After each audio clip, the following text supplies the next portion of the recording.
கிறிஸ்துக்குள் மிகவும் பிரியமானவர்களே, ஆண்டவராகிய இயேசு கிறிஸ்துவின் விலையேறப்பெற்ற நாமத்தில் உங்களை அன்போடு நான் வாழ்த்துகிறேன். மறுபடியுமாய் வேத வசனத்தை கொண்டு உங்களோடு கூட பேசுவதற்கு தேவன் அளித்த இந்த மாபெரும் தயவுக்காக, ஸ்லாக்கியத்திற்காக நான் கர்த்தரை ஸ்தோத்திரிக்கிறேன். இன்றைக்கு ஒரு முக்கியமான ஒரு கேள்விக்கு நான் பதில் சொல்ல போகிறேன். இன்றைக்கு அநேகரை குழப்பத்துக்குள்ளாக்கும் ஒரு கேள்வி. அது என்ன கேள்வி என்றால், கிருபையானது பாவத்தை அனுமதிக்கிறதா? இஸ் கிரேஸ் லைசன்ஸ் டு சின் என்ற ஒரு கேள்விக்கு இன்றைக்கு வேதத்தின் அடிப்படையில் உங்களோடு கூட நான் பகிர்ந்து கொள்ள போகிறேன். அன்பான தேவ பிள்ளைகளே, உங்கள் ஒவ்வொருக்கும் இது மிகுந்த பிரயோஜனமாக இருக்கும் என்று நான் கர்த்தருக்குள் விசுவாசிக்கிறேன். எப்பொழுதுமே நாம் வேதம் என்ன சொல்லுகிறது என்பதை நன்றாக நாம் கவனிக்க வேண்டும். அப்பொழுது தான் நாம் வேதத்தில் எழுதப்பட்ட சத்தியங்களை அறிந்து கொள்ள முடியும். இன்றைக்கு இதற்கு ஆதாரமாக பொதுவாய் பேசப்படுகிற யூதா புஸ்தகத்துல ஒரே அதிகாரம் தான் இருக்குது. 4ஆம் வசனத்தை தான் இன்றைக்கு இந்த வசனத்தை கோட் பண்ணுகிறார்கள், மேற்கோள் காட்டுகிறார்கள். அதாவது அந்த வசனத்தை உங்களுக்கு நான் வாசிக்க காட்ட விரும்புகிறேன். ஏனெனில் நமது தேவனுடைய கிருபையை காம விகாரத்துக்கு ஏதுவாக புரட்டி ஒன்றான ஆண்டவராகிய தேவனையும் நம்முடைய கர்த்தராகிய இயேசு கிறிஸ்துவையும் மறுதலிக்கிற பக்தி அற்றவர்களாகிய சிலர் பக்கவடியாய் நுழைந்திருக்கிறார்கள். அவர்கள் இந்த ஆக்கினைக்குள்ளாவார்கள் என்று பூர்வத்தில் எழுதியிருக்கிறது. அன்பானவர்களே, யூதா என்ற ஒரு அப்போஸ்தலன் பொதுவான ரட்சிப்பை குறித்து எழுதுவதற்கு கருத்துள்ளனா இருக்கையில் திடீரென்ற ஆவியானவர் அவனுக்குள்ள ஏவி விசுவாசத்தை பற்றி, விசுவாசத்துக்காக நீங்கள் தைரியமாய் போராட வேண்டும் என்று சொல்லி எழுதுகிறதை பார்க்க முடியும். இதிலே அவர் சொல்லுகிறார், 3ஆம் வசனம், பிரியமானவர்களே, பொதுவான ரட்சிப்பை குறித்து உங்களுக்கு எழுதும்படி நான் மிகவும் கருத்துள்ளனாய் இருக்கையில் பரிசுத்தவான்களுக்கு ஒரு விசை ஒப்புக்கப்பட்ட விசுவாசத்திற்காக நீங்கள் தைரியமாய் போராட வேண்டும் என்று உங்களுக்கு எழுதி உணர்த்துவது எனக்கு அவசியமாய் கண்டது. பொதுவான ரட்சிப்பை எழுதுவதற்கு தான் அவர் யோசித்துக் கொண்டிருந்தார். அதை எழுதணும், ரட்சிப்பை பற்றி சில காரியங்களை சொல்ல வேண்டும் என்று சொல்லி.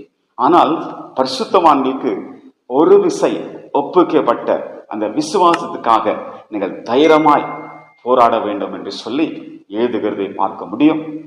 ஏனென்றால் விசுவாச துரோகம் முந்தி நேரிடும் என்று வேதம் மிக தெளிவாய் சொல்கிறது. கடைசி நாட்களில் விசுவாச துரோகம் நேரிட்டு கொண்டிருக்கிறதை நாம் பார்த்து கொண்டிருக்கிறோம். எனவே அந்த விசுவாசத்துக்காக போராட வேண்டும் என்ற ஒரு அந்த கான்டெக்ஸ்டில் தான், அந்த சூழ்நிலையில தான் இந்த 4ஆம் வசனத்தை அவர் சொல்கிறார். ஏனெனில் நமது தேவனுடைய கிருபையை காம விகாரத்துக்கு எதுவாய் புரட்டுகிறார்கள் என்று சொல்லி, பக்க வழியாய் நுழைந்த பக்தியற்றவர்கள் இதை செய்கிறார்கள் என்று சொல்லி சொல்லுகிறதை பார்க்க முடியும். அன்பு தேவ பிள்ளைகளை, இந்த வார்த்தையை இங்கிலீஷில் நாம் படித்து பார்ப்போம்னால் காட்ஸ் கிரேஸ் டர்னிங் டு சின் அப்படி என்று சொல்லப்பட்டிருக்கிறது. அதாவது தேவனுடைய கிருபையை புரட்டுகிறார்கள் என்று சொல்லப்பட்டிருக்கிறது. அருமையானவர்களே, இந்த வசனத்துடைய தாற்பயத்தை, இந்த வசனத்துடைய விளக்கத்தை நாம் பார்ப்பது முன்பாக ஒரு 2 காரியத்தை நீங்கள் அறிந்தால்தான் இந்த வசனத்தை நாம் கற்றுக்கொள்ள முடியும், புரிந்து கொள்ள முடியும். அதாவது தேவனுடைய கிருபை எதற்காக கொடுக்கப்பட்டிருக்கிறது, 2வது நியாய பிரமாணம் எதற்காக கொடுக்கப்பட்டிருக்கிறது.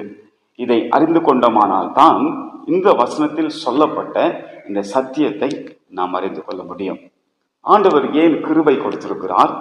புது உடன்படிக்கையின் கீழே அந்த புது உடன்படிக்கையை த கிரேஸ் கவனன்ட் என்று சொல்வார்கள், கிருபையின் உடன்படிக்கை என்று சொல்வார்கள். ஏன் அது கிருபையின் உடன்படிக்கை என்று சொல்லப்பட்டிருக்கிறது என்றால், கிருபையை தேவன் புதிய ஏற்பாடில் ஏன் வலியுறுத்தி பேசப்பட்டிருக்கிறது? அப்போஸ்தலனாகிய பவுல் கிருபையின் சுவிசேஷத்தை ஏன் அவர் பிரசங்கித்திருக்கிறார் என்றால், காரணம் கிருபை ஒன்றை செய்யும்படி ஒரு சக்தியாக, ஒரு வல்லமையாக கொடுக்கப்பட்டிருக்கிறது. பாவத்தை மேற்கொள்ளும்படி தேவன் தம்முடைய கிருபையை நமக்கு அளித்திருக்கிறார். அவருடைய வார்த்தைக்கு கீழ்ப்படியும்படி தேவன் நமக்கு கிருபை கொடுத்திருக்கிறார். முடியாதவைகளை, அதாவது இம்பாசிபிளை பாசிபிள் ஆக்கும்படி, முடியாததை முடியும்படி தேவன் கிருபை கொடுத்திருக்கிறார். அப்போ கிருபை கொடுக்கப்பட்ட நோக்கத்தை நாம் தெளிவாக புரிந்து கொள்ள வேண்டும். அப்பொழுதுதான் இந்த வசனத்தின் விளக்கத்தை நாம் அறிந்து கொள்ள முடியும். அன்பு தேவ பிள்ளைகளே, நியாயப்பிரமாணம் எதற்காக கொடுக்கப்பட்டது என்றால், நாம் யார் என்பதையும் நாம் எவ்வளவு பாவிகளாய் இருக்கிறோம் என்பதையும் அது நமக்கு சுட்டி காண்பிக்கிறது. ஒரு அன்பான ஒரு ஊழியக்காரர், அருமையான ஒரு ஊழியக்காரர் சொன்னார், நியாயப்பிரமாணம் ஒரு ஸ்கேனை போல இருக்கிறது. அந்த ஸ்கேன் எதற்காக செய்யப்படுகிறது என்றால், நம்முடைய சரீரத்துல எந்த வியாதி இருக்கிறது என்பதை அந்த ஸ்கேன் அதை படம் எடுத்து காட்டுகிறது. பின்பு அந்த ஸ்கேன் ரிப்போர்ட்டை கொண்டு போய் டாக்டர் இடத்துல கொடுக்கிறோம். அப்போது அந்த ஸ்கேன் ரிப்போர்ட்டின் படி அந்த டாக்டர் நமக்கு மெடிசன் கொடுக்கிறார். அதே போலதான் நியாயப்பிரமாணமானது நமக்குள்ள இருக்கிற பாவத்தை வெளிப்படுத்தி காட்டுகிறது. நாம் எவ்வளவு பாவிகளா இருக்கிறோம் என்பதை காட்டுகிறது. அந்த நியாயப்பிரமாணம் எதற்கு நேராய் நடத்துகிறது என்றால், ஆண்டவராகிய இயேசு கிறிஸ்து கிருபை சத்தியத்தை நிறைந்தவரா இருக்கிற இயேசு சாமி இடத்துல அது கொண்டு போகிறது. அவர் நமக்கு மருந்து கொடுக்கிறார். பாவத்திற்கான பரிகாரத்தை அவர் உண்டு பண்ணியிருக்கிறார். நாம் அவரிடத்துல செல்லும் போது நம்முடைய பாவங்கள் மன்னிக்கப்படுகிறது. எனவே நியாய பிரமாணம் கொடுக்கப்பட்ட நோக்கத்தையும் கிருபை கொடுக்கப்பட்ட நோக்கத்தையும் நாம் புரிந்து கொள்ள வேண்டும். இந்த வசனத்தை நாம் நன்றாய் கவனித்து பார்க்கும்போது, தேவனுடைய கிருபையை காம விகாரத்துக்கு ஏதுவாய் புரட்டுகிறார்கள் என்று சொல்லி ஆண்டோட வார்த்தை சொல்கிறது. அதாவது புரட்டுகிறார்கள் என்றால் என்ன? திருப்பி போடுவது, புரட்டி போடுவது. ஆனால் இங்கிலீஷ் பைபிளை நீங்க படிச்சு பார்த்தீங்கன்னா, அநேக மொழிபெயர்ப்புகளில டர்னிங் டு சின், அதாவது திருப்பி போடப்படுகிறது என்று சொல்லி வசனத்தை நாம் வாசிக்கிறோம் இங்கிலீஷ் பைபிள் பிரகாரமாக. ஆனால் உண்மையில நீங்க இந்த வசனத்தை இன்னும் தெளிவாக இதனுடைய அர்த்தம் என்ன என்பதை நாம் தெளிவாக அறிந்து கொள்ள வேண்டும் என்றால், மூல பாஷையில எழுதப்பட்ட ஹீப்ரு, கிரீக் இப்படிப்பட்ட சில வார்த்தைகளை நாம் கவனித்தாக வேண்டும். முக்கியமாக புதிய ஏற்பாடுல கிரேக்க மொழியில எழுதப்பட்டிருக்கிறபடினால அந்த கிரேக்க மொழியை அறிந்தால்தான் இது சரியான விளக்கப்படுத்த முடியும். கிருபையானது பாவத்துக்கு நேராக நம்மை வழி நடத்துமா? யோசித்து பாருங்க. கிருபை தேவனிடத்திலிருந்து வருவது, அது தேவனே கொடுப்பது. இந்த உலகத்திலே தேவன் தம்முடைய குமாரனை அனுப்பி கிருபை நிறைந்தவராகவும் சத்தியம் நிறைந்தவராகவும் இந்த உலகத்தில் அனுப்பினார்.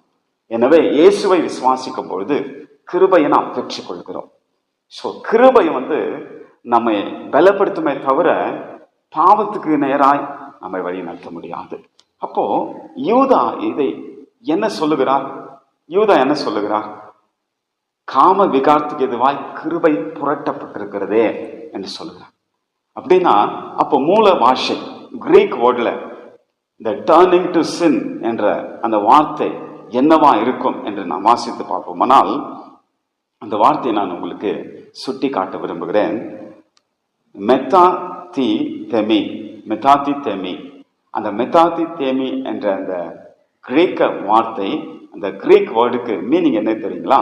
இங்கிலீஷ்ல முதலாவது நான் சொல்லுகிறேன், பிற்பாடு தமிழில் சொல்லுகிறேன். டிரான்ஸ்போஸ். டிரான்ஸ்போஸ். டிரான்ஸ்போஸ் என்றால் இடம் மாற்றுவது, ஒரு இடத்துல இருந்து இன்னொரு இடத்துக்கு கொண்டு போவது. ஸோ மெத்தாதிதெமி என்ற அந்த கிரேக்க வார்த்தை, அதனுடைய அர்த்தம் என்றால் ஒரு இடத்துல இருந்து இன்னொரு இடத்துக்கு மாற்றுவது, இடம் மாற்றுவது. அதுக்கு இங்கிலீஷ்ல டிரான்ஸ்போஸ் அப்படின்னு சொல்லுவாங்க. தமிழ்ல இடம் பெயர்த்து மாற்றுவது, இடம் மாற்றுவது. அருமையானவர்களே, அப்போ இடம் மாற்றுவது என்ற அந்த வார்த்தை தான் இந்த இடத்துல எழுதப்பட்டிருக்குது. அப்போ காம விகாரத்துக்கு ஏதுவாய் கிருபை புரட்டப்பட்டிருக்கிறது என்றால், கிருபையை எடுத்து விட்டு காம விகாரத்தையே, பாவத்தை அந்த இடத்துல வைத்திருக்கிறார்கள். இதைத்தான் எதிர்த்து நின்று விசுவாசத்துக்காக போராட வேண்டும் என்று சொல்லி கர்த்தருடைய வார்த்தை நமக்கு போதிக்கிறது. அன்பானவர்களே, வேத புஸ்தகத்தில் இன்னொரு வசனத்தை உங்களுக்கு நான் சுட்டி காட்ட விரும்புகிறேன். அநேகருடைய கேள்வி என்னென்றால், கிருபை என்று சொல்லி நீங்கள் பாவத்துக்கு நேராக போய் கொண்டிருக்கிறீர்களா? அல்லது கிருபை பெற்றிருக்கிற நீங்கள் என்ன வேண்டாமானாலும் செய்யலாம், பாவம் செய்யலாம் என்று சொல்லுகிறீர்களா என்ற ஒரு வார்த்தைக்கு ஒரு பதிலை நான் சொல்ல போகிறேன். தீத்து எழுதின நிருபம், அப்போஸ்தலனாகிய பவுல் தீத்துக்கு எழுதின நிருபம் திருப்பிக் கொள்ளுங்கள். அதுல 2ஆம் அதிகாரத்துல ஒரு சில வசனத்தை உங்களுக்கு நான் வாசித்து காட்ட விரும்புகிறேன். அப்போஸ்தலனாகிய பவுல் இளம் ஊழியரான தீத்துக்கு எழுதும் போது அவர் சொல்லுகிறார், 2ஆம் அதிகாரம் 11ஆம் வசனத்திலிருந்து நான் வாசிக்கிறேன். ஏனெனில் எல்லா மனுஷருக்கும் ரட்சிப்பை அளிக்கத்தக்க தேவ கிருபையானது பிரசன்னமானது. ஆண்டவராகிய இயேசு கிறிஸ்து இந்த உலகத்தில் வாழ்ந்த போது பிரசன்னமானார். அவர் மூலமாய் கிருபை இந்த உலகத்துல வந்தது. யோவான் 1:16-17 வாசித்து பாருங்கள். நியாயப்பிரமாணம் மோசே மூலமாய் கொடுக்கப்பட்டது, கிருபையும் சத்தியமும் இயேசு கிறிஸ்து மூலமாய் உண்டாயின. அப்ப இயேசு இந்த உலகத்துல வரும்பொழுது வேதம் சொல்கிறது, கர்த்தருடைய கிருபை, தேவ கிருபை பிரசன்னமானது. நாம் அவபக்தியும், நல்லா நீங்க 12ஆம் வசனம், நாம் அவபக்தியும் லௌகீக இச்சைகளையும் வெறுத்து தெளிந்த புத்தியும் நீதியும் தேவ பக்தியும் உள்ளவர்களாய் இவ்வுலகத்துல ஜீவனம் பண்ணி நாம் நம்பியிருக்கிற ஆனந்த பாக்கியத்துக்கும் மகாதேவனுக்கும் நமது இரட்சகராகிய இயேசு கிறிஸ்துடைய மகிமை பிரசன்னமாகுதலுக்கும் எதிர்பார்த்து கொண்டிருக்கும்படி நமக்கு போதிக்கிறது. அருமையானவர்களே, இந்த கிருபை எதை போதிக்கிறது? லௌகிக இச்சைகளை வெறுக்கும்படி தெளிந்த புத்தியும் நீதியும் தேவ பக்தி உள்ளவர்களாய் ஜீவனம் பண்ணும்படி ஆண்டவராக இயேசு கிறிஸ்துடைய வருகைக்கு எதிர்பார்க்கும்படி நமக்கு போதிக்கிறது. The grace teaches say no to ungodliness. அவபக்தியை வெறுக்கும்படி, லௌகீக வெற்றிகளை வெறுக்கும்படி கிருபை போதிக்கிறது. அப்போ கிருபையானது இதை போதிக்கிறபடினால ஒரு நாளும் பாவத்தை ப்ரமோட் பண்ணாது. ஆனால் இந்த வசனத்தின் பிரகாரமாய் யூதா 1:4 பிரகாரமாய் டிரான்ஸ்போஸ் என்று நான் சொன்னேன் இல்லைங்களா, அப்படி என்றால் இடமாற்றுவது. கிருபைக்கு பதிலாக பாவத்தை வைத்து விட்டார்கள். அங்க கிருபை எடுக்கப்பட்டிருக்கிறது. கிருபை எடுக்கப்பட்டபடினால அந்த இடத்துல பாவம் இருக்கிறபடினால அநேகர் என்ன பண்ணுகிறார்களா, கிருபையை மறந்து விட்டு கிருபையை எடுத்து விட்டு பாவத்தை வைத்திருக்கிறபடினால் அவர்கள் பாவத்துக்குள்ளாய் போகிறார்கள். விசுவாசத்தை மறுதலிக்கிறார்கள், ஒன்றான மெய் தேவனை மறுதலிக்கிறார்கள், ஆண்டவராகிய இயேசு கிறிஸ்துவை மறுதலிக்கிறார்கள். இதைத்தான் 3 எக்ஸாம்பிளை படியேற்பாடிலிருந்து யூதா சொல்லுகிறார். இந்த வசனத்தை உங்களுக்கு நான் வாசித்து காட்ட விரும்புகிறேன். 10ஆம் வசனம், இவர்கள், அதாவது பக்தி அற்றவர்களாகிய தேவனுடைய கிருபை எடுத்துவிட்டு பாவத்தை வைக்கிறதான இவர்கள் தங்களுக்கு தெரியாதவர்களை தூஷிக்கிறார்கள். புத்தி இல்லாத மிருகங்களைப் போல சுவாபப்படி தங்களுக்கு தெரிந்திருக்கலால தங்களை கெடுத்து கொள்கிறார்கள். 11ஆம் வசனம் முக்கியமாக கவனிக்கணும். இவர்களுக்கு ஐயோ, இவர்கள் காயினுடைய வழியில நடந்து, முதல் எக்ஸாம்பிள் காயினுடைய வழியில நடந்து பிலேயாம் கூலிக்காக செய்த வஞ்சகத்துல விரைந்தோடி, 2வது பிலேயாம், 3வது கோரா எதிர்த்து பேசின பாவத்துக்குள் ஆகி கெட்டு போனார்கள். 3 நபர்களை யூதா சுட்டி காட்டுகிறார். 1 காயின், 2வது பிலேயாம், 3வது கோராகின் புத்திரர்கள் கோரா. அருமையானவர்களே, இந்த 3 பேரும் பார்த்தீங்கன்னா இவர்களுடைய வழிகள் என்ன என்று சொல்லி நாம் அவர்களை பற்றி படித்து பார்ப்போம்னால் ஒரு காரியம், அந்த 3 பேரும் குறிச்சும் ஒன்னே ஒன்று சொல்லுகிறது. அது என்னவென்று நான் உங்களுக்கு சொல்ல போகிறேன். இவர்கள், அதாவது இவர்களுக்கு ஐயோ, இவர்கள் காயினுடைய வழியில நடந்தார்கள். காயினுடைய வழி என்ன தெரியுங்களா? சுய பலத்தை சார்ந்து கொள்வது. தனக்கு விருப்பமானவர்களை, சில காய்கறிகளை அவன் கொண்டு ஆண்டவருக்கு காணிக்கையாக கொடுத்தான். ஆனால் ஆபேலோ ஆண்டவருக்கு பிரியமான ரத்தம் சம்பந்தப்பட்ட பலியை கொண்டு கொடுத்தான். எனவே ஆண்டவர் அவனுடைய காணிக்கை கனப்படுத்தினார், ஏற்றுக்கொண்டார்.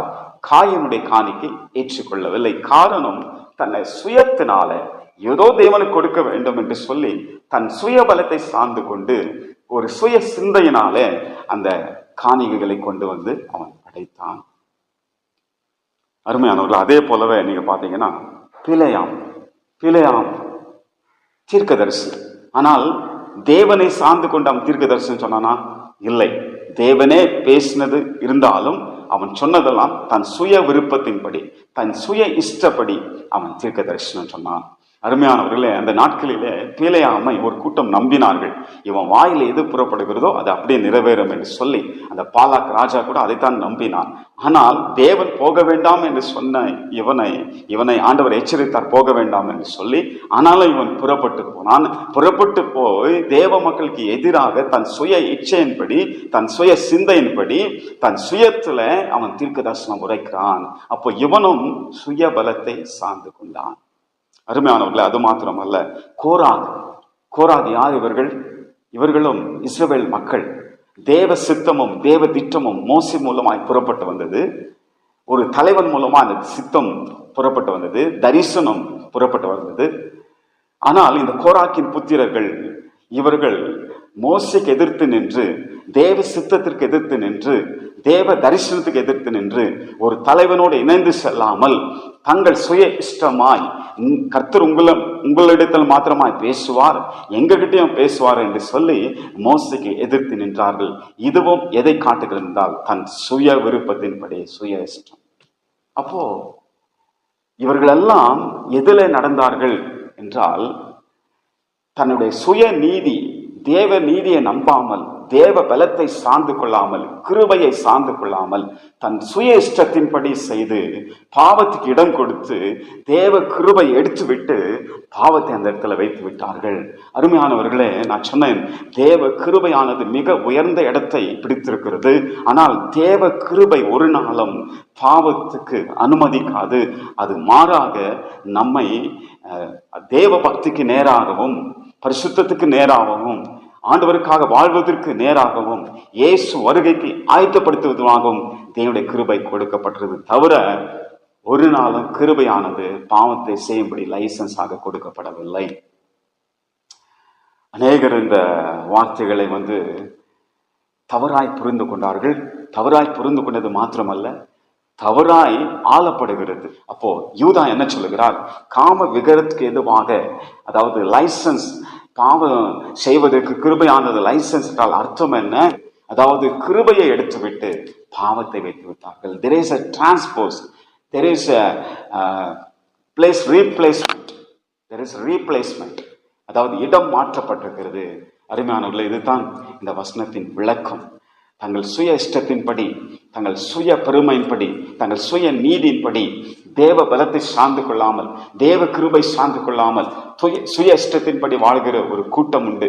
அந்த கூட்டத்தை தான் யூதா சுட்டி காண்பித்து, நீங்கள் எச்சரிக்கையா இருக்க வேண்டும், இந்த கடைசி நாட்களில் இப்படிப்பட்டவர்கள் பக்க வழியால் நுழைந்து அநேகரை வஞ்சிப்பார்கள், தங்கள் சுய இஷ்டத்துப்படி செய்வார்கள். தேவ சித்தம் எதுவோ, தேவ தரிசனம் எதுவோ அதை எதிர்த்து நின்று அவர்கள் வாழ்வார்கள்.